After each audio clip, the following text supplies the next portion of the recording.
द्रौपदी भी परम भक्ता है, कुंती भी परम भक्ता है। ये सभी भक्तों के जीवन से हमें एक बात सीखने को मिलती है कि भक्त कभी कुछ मांगता नहीं भगवान से भक्त कुछ चाहता नहीं। क्या चाहता है? बोले आपका प्रेम मिलता रहे, आपकी कृपा मिलती रहे। कुंती जी से भगवान ने कहा कुछ मांग लो। कुंती जी ने क्या मांगा? कुंती जी ने कहा कि आप कृपा करके, पहले ठीक था, आप तो कृपा करके हमें विपत्तियां दे दीजिए, क्योंकि विपत्ति ज्यादा अच्छी है ऐसी संपत्ति से जिसमें आप दूर चले जाएं, आप दूर ना जाएं, ऐसी कुछ कृपा हो जाए। गोपियां गोपी गीत में कह रही हैं कि सरद उदासाए साधु जात सरसी चोदर श्री मुषाद्रशा सुरतनाथ ते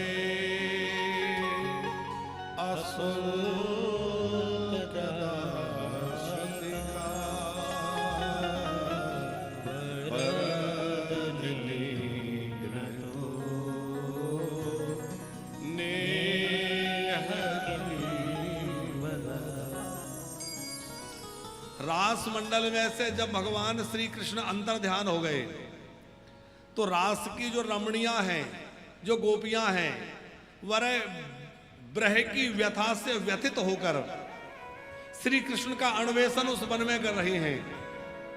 ब्रज वीथियों में कृष्ण को ढूंढ रही है, कहां है, और वह कह रही है हे श्याम सुंदर, क्या आपको हमारा स्मरण नहीं है? क्या आप हमें भूल गए हैं? यहां गोपियों ने कहा है असुल के दासी का, हम आपकी बिना मोल की दासियां हैं, हम आपसे बदले में कुछ चाहती नहीं है। यही भक्त का भाव है कि मैं आपसे कुछ चाहता नहीं हूं, मैं आपको चाहता हूं, आप मिल जाएं मुझे आपसे और कुछ नहीं चाहिए। हम लोग जो सामान्य जीव हैं, हम क्या मांगते हैं? सुख संपत्ति घर आवे, कष्ट मिटे तन का। हम लोग संपत्ति मांगते हैं, हम लोग वैभव मांगते हैं, प्रतिष्ठा मांगते हैं, लेकिन भक्त कहते हैं नहीं प्रभु, हमें आपसे कुछ नहीं चाहिए। गोपियां कह रही हैं हमें आपसे कोई साधन, संपत्ति की बात तो छोड़ो, हमें आपसे स्वर्ग भी नहीं चाहिए, और स्वर्ग ही नहीं, हमें आपसे वैकुंठ भी नहीं चाहिए, हमें आपसे और कुछ नहीं चाहिए। अरे और तो और, हमें आपसे आप भी नहीं चाहिए। पंकज जी, ये बात और कोई नहीं कह सकता गोपियों के सिवा। बोले हम भी नहीं चाहिए। अरे सब भक्त यही कहते हैं कि हमें भगवान से कुछ नहीं चाहिए, भगवान चाहिए, लेकिन गोपियों का भाव जरा देखिए, क्या कह रही हैं? हमें आप भी नहीं चाहिए। बोले तो क्या चाहिए? बोले हमें आपकी खुशी चाहिए, आपकी प्रसन्नता चाहिए, आप प्रसन्न रहें। यदि जैसे भरत जी कह रहे हैं कि आप हमसे दूर रहकर प्रसन्न है तो दूर रह जाएं, जहां आप रख लें, जहां आप रख लोगे, जहां नाती रख लोगे, वहीं मैं रहूंगा,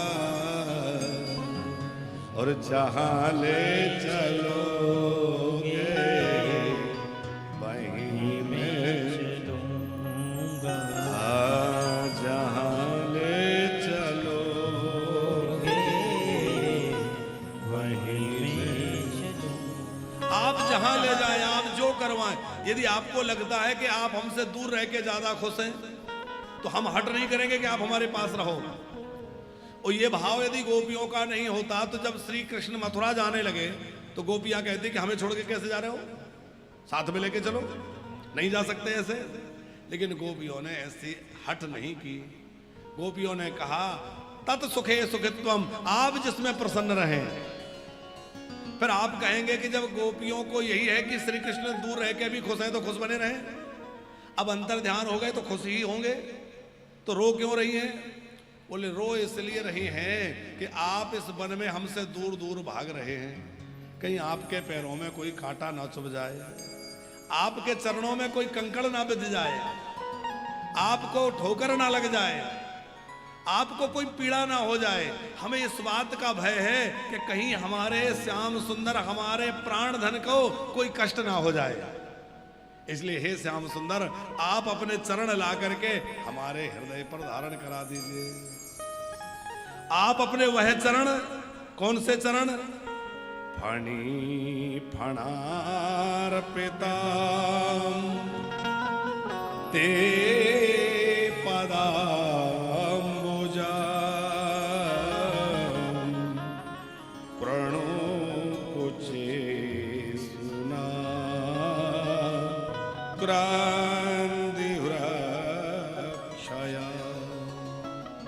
आपके वह चरण जो आपने काली नाग के सिर पे ले जाके रखे थे, तो हमारे हृदय पर धर दीजिए। तो किसी ने पूछा कि ऐसा क्यों कह रही हो? बोले ऐसा इसलिए कह रही है कि काली नाग जो है उसने श्री कृष्ण को निमंत्रण नहीं दिया कि आप मेरे घर पधारिए। दिया क्या?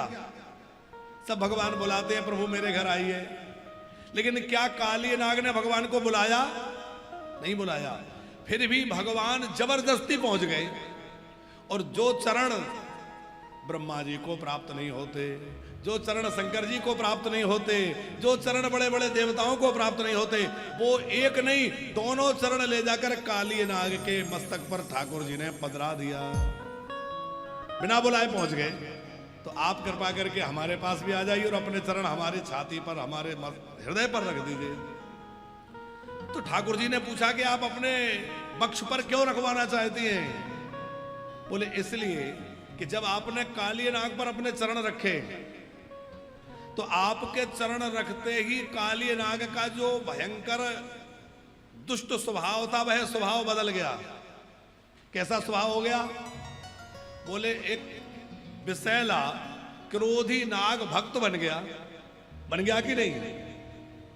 था तो नाग, और नाग जो है बड़ा विषैला भी था और बड़ा क्रोधी भी था, पर उसने अपना क्रोध भी त्याग दिया, जहर भी त्याग दिया, और वो आपका भक्त बन गया।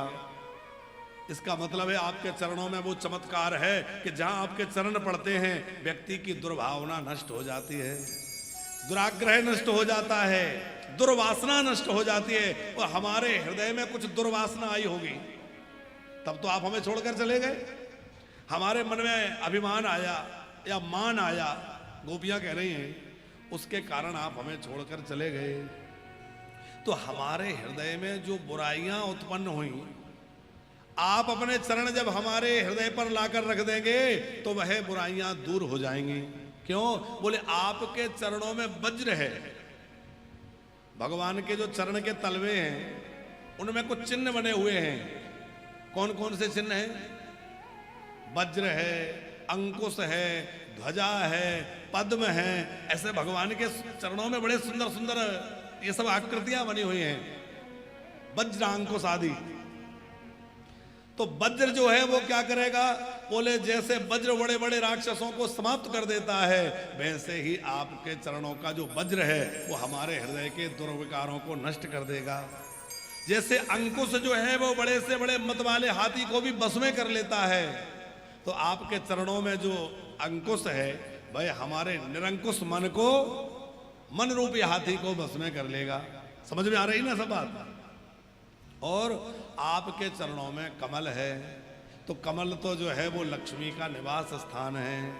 आप जब उस कमल को यहाँ रखेंगे तो हमारे हृदय में भक्ति प्रकट हो जाएगी, हमारे हृदय में प्रेम प्रकट हो जाएगा। फणी फणार्पिता ते पदाम्बुजा कृणो कुचे सुना क्रंदिरक्षयम्। हे प्रभु, आप वह चरण हमारे हृदय पर रख दीजिए। यही हमारी अभिलाषा है। हम आपसे कोई धन नहीं चाहती, हम आपसे कोई वैभव नहीं चाहती, यहां तक कि हम आपसे कोई सुख संपत्ति भी नहीं चाहती। अशुल्क दासी का हम आपकी बिना मोल की दासियां हैं। प्रभु हमारे पास आ जाइए। काली नाग की पत्नियों ने क्या कहा पंकज जी?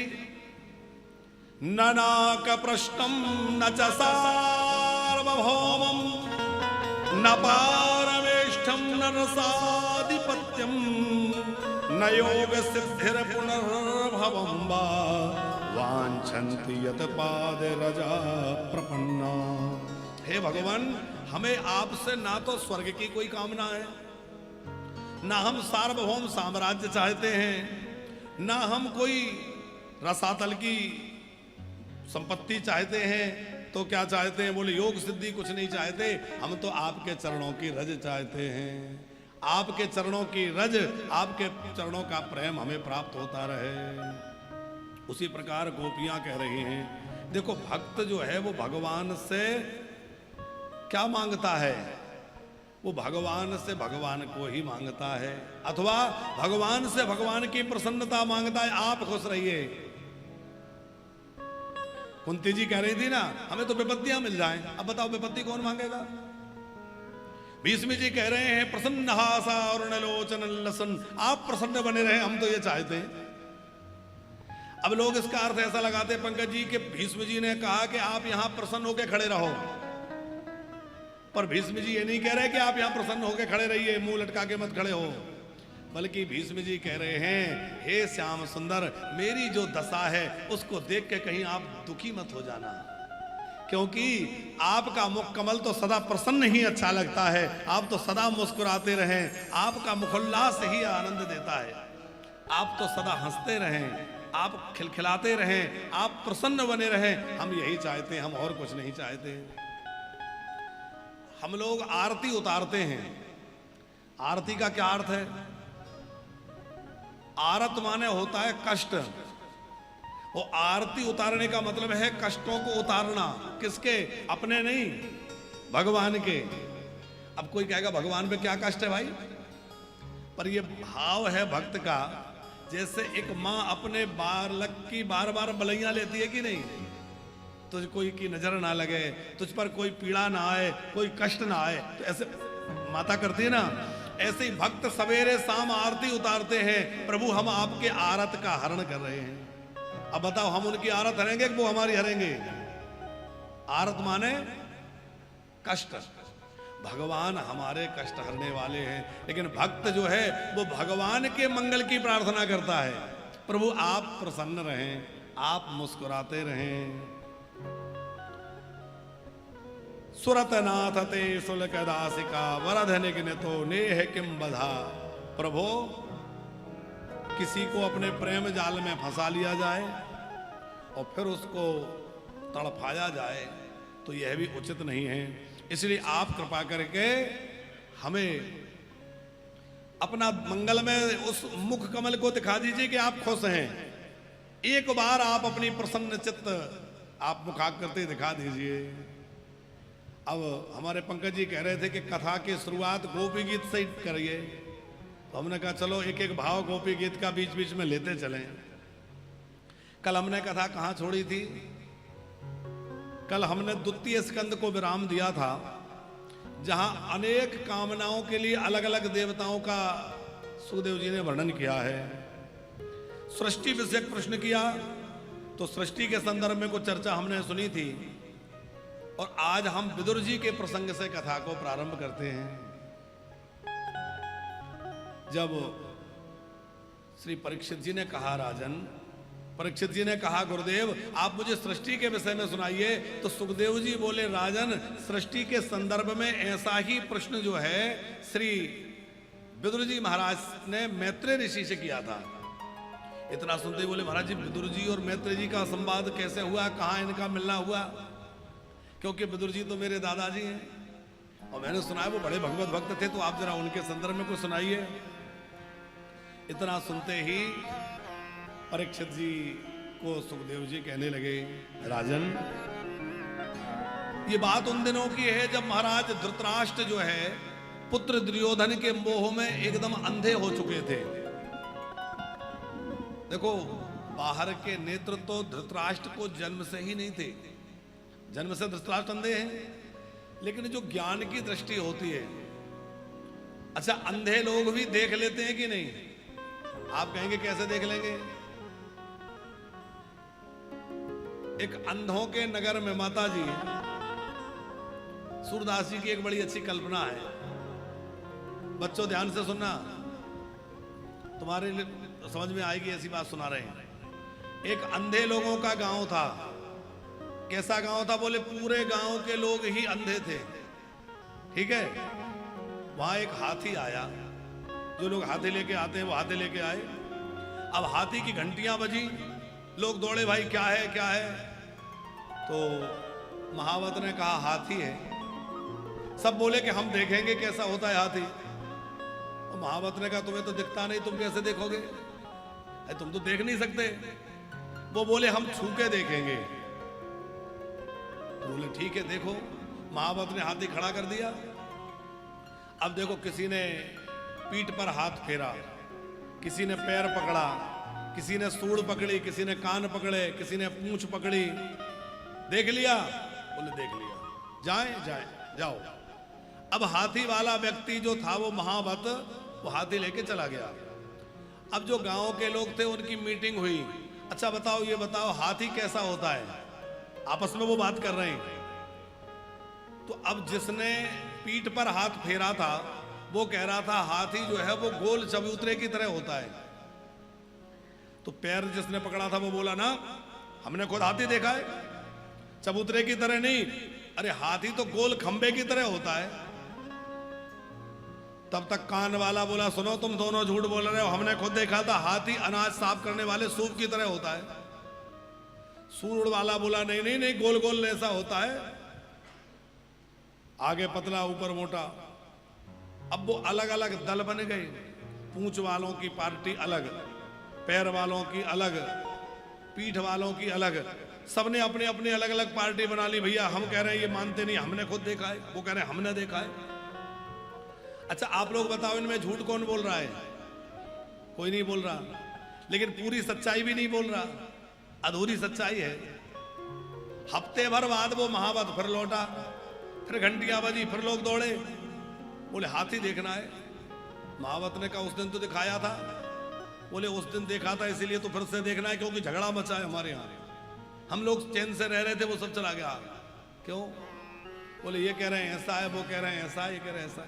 महावत ने समझाया कि यदि तुम्हें आंखें होती तो तुम देख पाते कि ये सब हाथी के ही अंग हैं, पर हाथी ना तो चबूतरे की तरह है, ना लाठी की तरह है, ना सूप की तरह है, और ना खंबे की तरह है। कैसा है? बोले हाथी तो कुछ अलग ही है।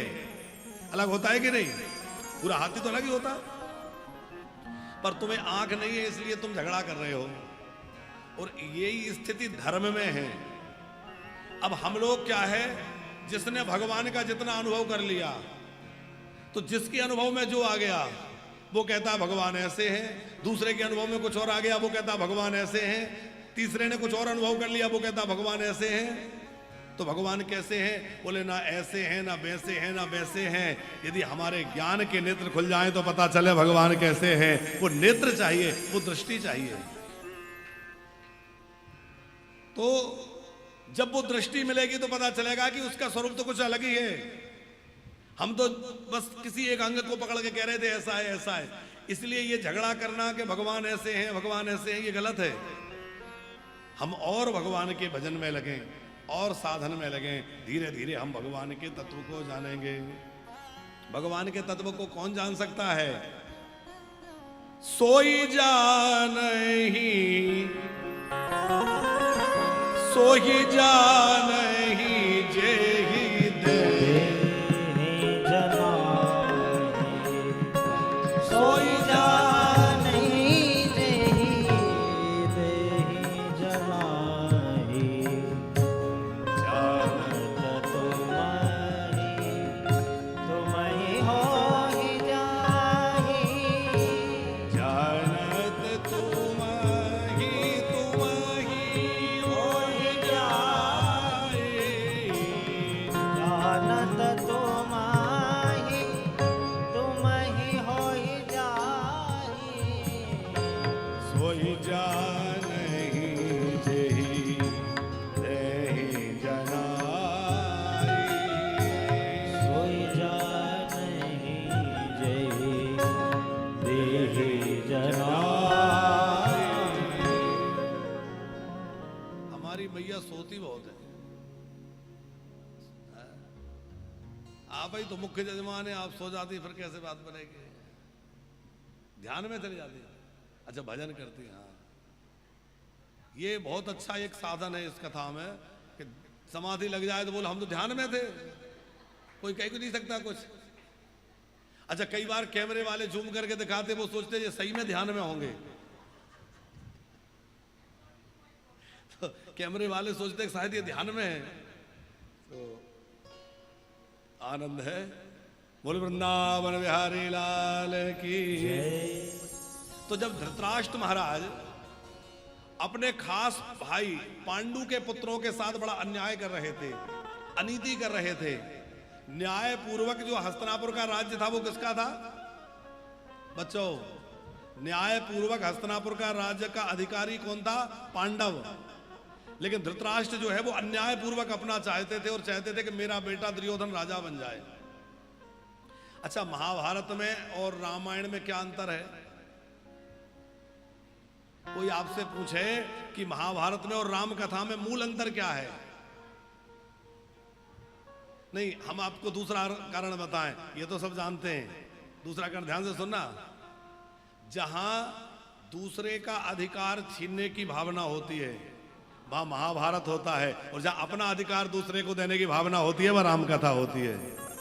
तो ये ध्यान में रखना जीवन में कि जहां दूसरों का अधिकार छीनने की भावना रखोगे तो हमारे घर परिवार में भी महाभारत होने लगेगी, और जहां अपना भी दूसरे को देने की भावना होगी तो हमारे घर में राम कथा शुरू हो जाएगी, हमारे घर में रामायण जैसा जीवन प्राप्त हो जाएगा। ये कथाएं हम सबको बड़ा जीने का ढंग सिखाती है कि कैसे जीना चाहिए। विदुर जी महाराज ने एक दिन अकेले में अपने बड़े भैया धृतराष्ट्र को समझाया, आप तो मेरे भाई हैं, मैं आपको राजा की तरह नहीं आपको भाई की तरह समझा रहा हूं कि आपका जो पुत्र है ना दुर्योधन, ये एक कोई आपका पाप ही पुत्र बन के आ गया है। सएस दोषो पुरुषम विड़ास्ते ग्रहाण प्रविष्टो यम मत्या, यह आपका कोई दोष कोई पाप है जो बेटे के रूप में आ गया। देखो अग्रवाल जी 5 प्रकार के पुत्र कहे गए हैं। कौन कौन से? बोले एक है ऋणानुबंधी पुत्र, हमने पिछले जन्म में किसी से कर्जा ले लिया था और उस जन्म में चुकाया नहीं, तो वो इस जन्म में पुत्र बन करके आ गया और क्या करेगा? बचपन से ही बीमार हो गया, जब से गर्भ में आया तब से ही पैसे लगाने शुरू कर दिए, जन्म के समय खूब खर्चा कराया, फिर बीमार रहा, खूब पैसा लगवाया, और जैसे ही उसका कर्जा पूरा हुआ ब्याज सहित ले लेगा और कर्जा पूरा होते ही चला जाएगा। आप ब्याज में रोते और रहो जीवन भर। चला गया। वो कौन सा पुत्र है? बोले वो है ऋणानुबंधी पुत्र। एक है शत्रु पुत्र, हमने किसी का कुछ बिगाड़ दिया था और वो हमसे बदला नहीं ले पाया, तो बदला नहीं ले पाया तो बदला तो पूरा करना है, तो वो हमारा पुत्र बन के पुत्री बन के घर में आ जाए और आकर के खूब बदला ले, तो वो संबंधी बन के आ गया और बदला ले रहा है, तो वो क्या कहेंगे? शत्रु पुत्र। ऋणानुबंधी पुत्र, शत्रु पुत्र। तीसरा है मित्र पुत्र, हमने किसी के साथ बहुत उपकार किया था, किसी की सेवा करी थी और वो बदले में सेवा नहीं कर पाया, तो वो घर में पुत्र बन करके आ जाएगा, वो हमारी सेवा करेगा, हमारा सत्कार करेगा और खूब हमें सुख पहुंचाएगा, और हमने जो पिछले जन्म में किया था उसका बदला चुकाएगा। ऋणानुबंधी पुत्र, शत्रु पुत्र, मित्र पुत्र, उदासीन पुत्र, जिसका कोई लेना देना नहीं है, लेकिन किसी कर्मवशात वह आत्मा हमसे जुड़ गई और हमारे संबंध में पुत्र के रूप में हमारे घर में आ गई।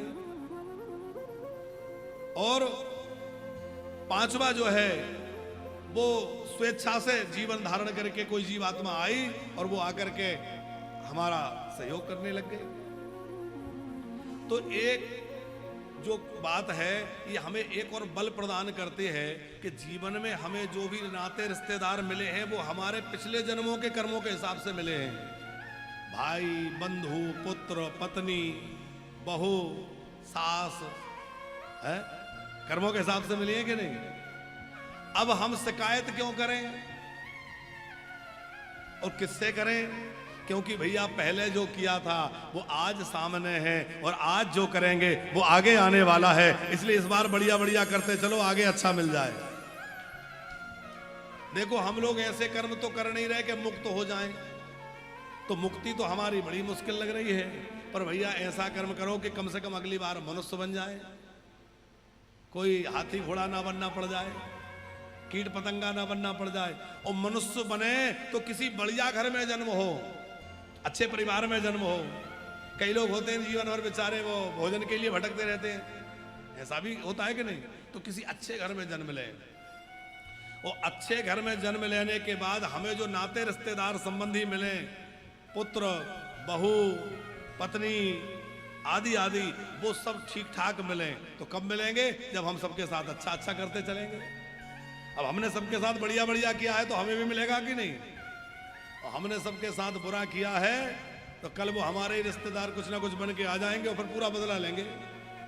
इसलिए बढ़िया बढ़िया करते चलो। विदुर जी कह रहे हैं कि ये कोई तुम्हारा पिछले जन्म का पाप है जो बेटा बन करके आ गया है। इससे बचने के लिए तुम्हें इस अपने पुत्र का मोह छोड़कर इसको त्याग देना चाहिए। पुष्णासि कृष्णाद विमुखो गतश्री, ये तुम्हें जो है श्री से हीन कर देगा।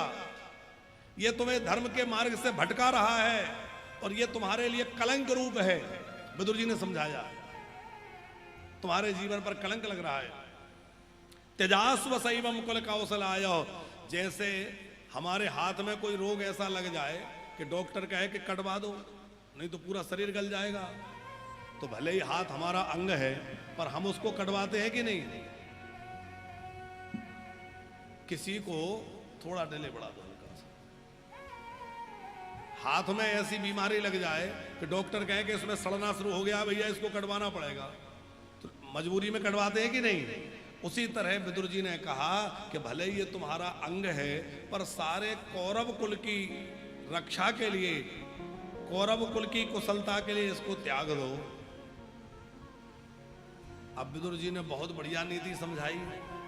आप कभी विदुर जी को समझना हो तो एक छोटी सी पुस्तक आती है, नाम है विदुर नीति।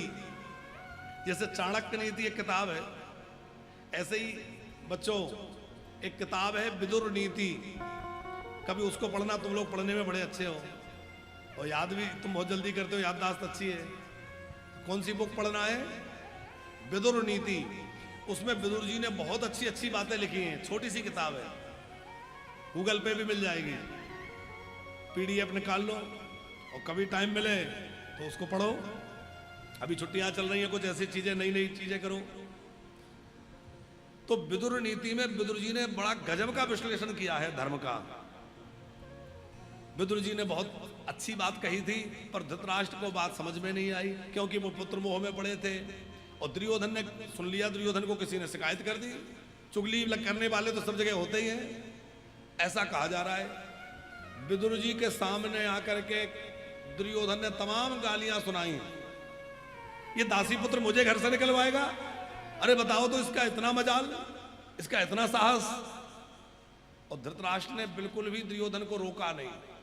विदुर जी समझ गए यहां रहना ठीक नहीं है, क्योंकि यदि बड़े भैया को मेरी जरूरत होती तो ये अपने बच्चे को डांटता कि क्या कह रहे हो तुम, चाचा जी से कैसे बात कर रहे हो। ये ध्यान रखने की बातें हैं। कभी हमारा बच्चा चाचा जी से, ताऊ जी से थोड़ी ऊंची आवाज में बात कर रहा है, तुरंत डांटा जाए, ये चाचा जी से कैसे बोल रहे हो, ये ताऊ जी से कैसे बात कर रहे हो। क्योंकि यदि आपने एक बार उसकी बात को सुन लिया या एक बार उसको बोलने का मौका दिया तो क्या होगा, उसके अभ्यास में आए वो बार बार करेगा, बार बार अपमान करेगा। तो विदुर जी ने समझ लिया कि अब तो दुर्योधन का मुंह खुल गया है, अब यहां रहना ठीक नहीं है। और जहां हमारी बात ना सुनी जाए, जहां हमारा आदर ना हो, वहां रह के क्या करेंगे। तो विदुर जी ने अपना मंत्री पद त्याग दिया और अब हम मंत्री पद पे नहीं रहेंगे, ये संभालो अपना मंत्री पद। और जो हथियार लिए थे वो सब वहीं रख दिए, अपनी पत्नी को लिया और विदुर जी निकल गए। गंगा जी के तट पे जाके घास फूस की कुटिया बना ली और विदुर जी घास फूस की कुटिया में बैठ के भजन करने लगे। खूब प्रेम से भजन कर रहे थे। श्री कृष्ण ने सोचा कि अब महाभारत का युद्ध होने वाला है तो एक और प्रयास कर लें ताकि शायद युद्ध टल जाए। यद्यपि ये भगवान का नाटक ही था, क्योंकि भगवान तो खुद ही चाहते थे युद्ध हो जाए और पृथ्वी का भार हल्का हो जाए, पर लोगों को दिखाने के लिए शांति दूत बन के आए। अच्छा, जब शांति दूत बन के चलने लगे अग्रवाल जी, तो कुंती वो द्रौपदी जी ने रोका। द्वारिकाधीश कहाँ जा रहे हैं? बोले हस्तिनापुर जा रहे हैं कौरवों को समझाने। तो द्रौपदी बोली समझाने तो जा रहे हो, पर ये ध्यान रखना कि मैंने अभी तक अपने बाल बांधे नहीं हैं। समझ गए ये क्या चाहती है? कब बंधेंगे बाल? बोले जब दुशासन के रक्त से इन बालों को धोऊंगी। फिर आगे भीम भैया मिल गए। भीम भैया बोले सुनो प्रभु, जा तो रहे हो पर ध्यान रखना, मैंने उस दुष्ट दुशासन को मारने की प्रतिज्ञा कर रखी है। भगवान श्री कृष्ण बोले चलो हम तो अपना काम करेंगे। जाकर के दुर्योधन को समझाया, दो न्याय अगर तो आधा दो। यदि न्याय पूर्वक पांडवों का राज उन्हें नहीं दे सकते तो कोई बात नहीं, आधा दे दो। आधा देने में भी बाधा हो तो दे दो, केवल 5 ग्राम रखो अपनी धरती तमाम, हम वही खुशी से खाएंगे, परिजन पर अस्त्र ना उठाएंगे।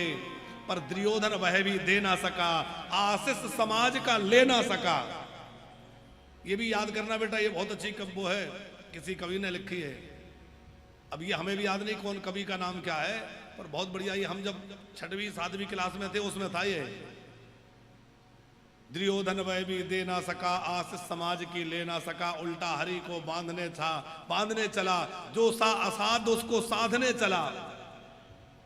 श्री कृष्ण ने कहा जब रन की चंडी चेतेगी तो बहुएं विधवा हो जाएंगी, बच्चे अनाथ हो जाएंगे। सब बहुत बड़ा कवित्व है ये पूरा, बहुत अच्छा है। श्री कृष्ण का और दुर्योधन का संवाद। तो दुर्योधन ने कहा कि मैं नहीं दूंगा, उल्टा भगवान को बांधने चला। और श्री कृष्ण को बांधने चला, भगवान ने अपना दिव्य रूप दिखाया, तू मुझे बांधेगा? शकुनी मामा ने हाथ दबाया, क्या कर रहे हो, ये द्वारिका नाथ है, इनको बांध नहीं सकते। तुरंत उसने भाव बदल दिया, अरे मैं तो ऐसे ही कर रहा था, आप ऐसा करो पहले भोजन करो, बाद में ये सब बातें होंगी। श्री कृष्ण बोले दुर्योधन भोजन तो 3 अवस्थाओं में किया जाता है। कहां? बोले या तो खाने वाले को बहुत ज्यादा भूख लगी हो, खाने वाले के पास अभाव हो, भोजन मिल नहीं रहा, बहुत भूख लगी, भैया चलो खा लो। या खिलाने वाले का बहुत ज्यादा भाव हो, भैया थोड़ी तो खानी पड़ेगी। तो भूख नहीं हो तब भी कहते चलो भैया इतना कह रहे हैं तो चलो थोड़ा खा लो। खिलाने वाले के अंदर भाव हो, खाने वाले के पास अभाव हो, या खिलाने वाले का इतना ज्यादा प्रभाव हो कि उस प्रभाव में कई बार खाना पड़ता है, भैया नहीं खाना पड़ेगा, तो इतने बड़े आदमी कह रहे हैं नहीं खाएंगे, नाराज हो जाएंगे। तो श्री कृष्ण ने कहा दुर्योधन ना तो मेरे अंदर अभाव है, ना तेरे अंदर कोई भाव है, और ना मेरे सामने तेरा कोई प्रभाव है, इसलिए तेरे यहां भोजन नहीं करूंगा। अब इतना सुनते ही भीष्म पितामह सोचने लगे अब तो शायद मेरे यहां प्रभु कृपा करेंगे। कृपाचार्य जी सोच रहे शायद मुझ पर कृपा हो जाएगी। श्री कृष्ण बोले आज तो मेरा निमंत्रण काका विदुर जी के यहाँ है, विदुर काका के यहाँ निमंत्रण होना है। अब विदुर जी तो मंत्री नहीं थे, तो वो प्रजा में खड़े दूर, और जैसे ही सुना के प्रभु कह रहे हैं कि विदुर काका के निमंत्रण है, तो मैंने कब निमंत्रण दिया? समझ गए। विदुरानी गीत गाती थी प्रभु कब आएंगे, प्रभु कब आएंगे, बार बार रो रो के बुलाती थी। लगता है विदुरानी की बात इन तक पहुंच गई हो, विदुरानी की पुकार सुन के आ रहे हैं। विदुर जी दौड़ते दौड़ते घर आए, विदुरानी को कहा देवी तेरे भाग्य खुल गए, तेरी साधना सफल हो गई, तेरे द्वार पर द्वारिका नाथ आने वाले हैं और प्रभु तेरे घर आके भोजन जीवेंगे। पता है आज बड़े बड़े लोगों का निमंत्रण ठुकरा के तेरा निमंत्रण स्वीकार किया है, भरी सभा में तेरी चर्चा कर रहे थे। अरे इतना सुन के विदुरानी तो क्या कहना, प्रेम में झूमने लगी, आंखों से आंसू निकलने लगे, रोम रोम पुलकित हो गए। आज मेरे घर गोविंद आएंगे, आज मेरे कन्हैया आएंगे। अपनी कुटिया को गाय के गोबर से लीप रही है, चौक बना रही है, रंगोलियां बना रही है, बंधनवार सजा रही है। मेरी कुटिया में आज ठाकुर जी आएंगे। अच्छा विदुर जी ने कहा देवी आएंगे तो क्या खिलाएंगे? चलो मैं गोपों की बजरिया जाता हूँ, कुछ मेवा मिष्ठान ले आता हूँ। अब विदुर जी कुछ लेने चले गए, तब तक विदुरानी जो है अपने घर को सजाने में लगी थी कुटिया को। फिर सोचा कि चलो एक बार नहा और लूं। स्नान करने गई और स्नानागार में थी, तब तक द्वारिका नाथ आ गए और दरवाजा खटखटा रहे, काकी, अरे ओ काकी। ब्रज में पहले यहां काकी बोलते थे, और जैसे ही सुना, अरे इतनी मीठी आवाज, इतनी प्यारी ध्वनि, ये किसकी है? लगता है मेरे द्वारिका नाथ आ गए, मेरे कन्हैया आ गए, मेरे प्रभु आ गए। दौड़ पड़ी, और जब दौड़ पड़ी तो ये भूल गई कि कितना कपड़ा पहना है, क्या नहीं पहना। कपड़ों का तो होश ही नहीं है, शरीर की सुध-बुध भूल गई। दरवाजा खोला तो क्या देखा? बोले जिनको हृदय में बसा रखा था वो सामने खड़े हैं। आज तो प्रभु को देखकर ऐसी गदगद हो गई, झरझर आंसू बह रहे हैं, पुलकित हो गई और बात करना सब भूल गई। ठाकुर जी ने अपना पीतांबर उड़ाया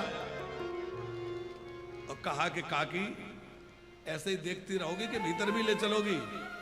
फिर अरे हाँ चलिए चलिए, अरे मैं तो भूल ही गई, आओ आओ आओ, इधर आओ, यहाँ बैठ जाओ। बोले नहीं इधर बैठ जाओ। फिर कहती यहाँ बैठ जाओ, और एक जगह उल्टा पटला रख दिया। ठाकुर जी उल्टे ही पटले पे विराज गए। ये क्यों हो रहा है? यह है प्रेम की दशा। प्रेम में सब भूल जाते हैं, और ठाकुर जी बड़े प्रसन्न हो रहे हैं कि देखो क्या प्रेम है। ठाकुर जी प्रभाव से नहीं रीझते, ठाकुर जी भाव से रीझते हैं। ठाकुर जी को रिझाने के लिए बहुत बड़ा वो नहीं करना तामझाम, भगवान को रिझाने के लिए हृदय से प्रेम करना है?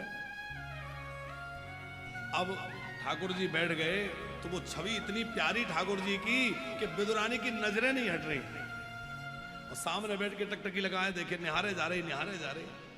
ठाकुर जी बोले, काकी बहुत जोर की भूख लगी है, बस देखते ही रहोगी कि कुछ खाने पीने भी लाओगी?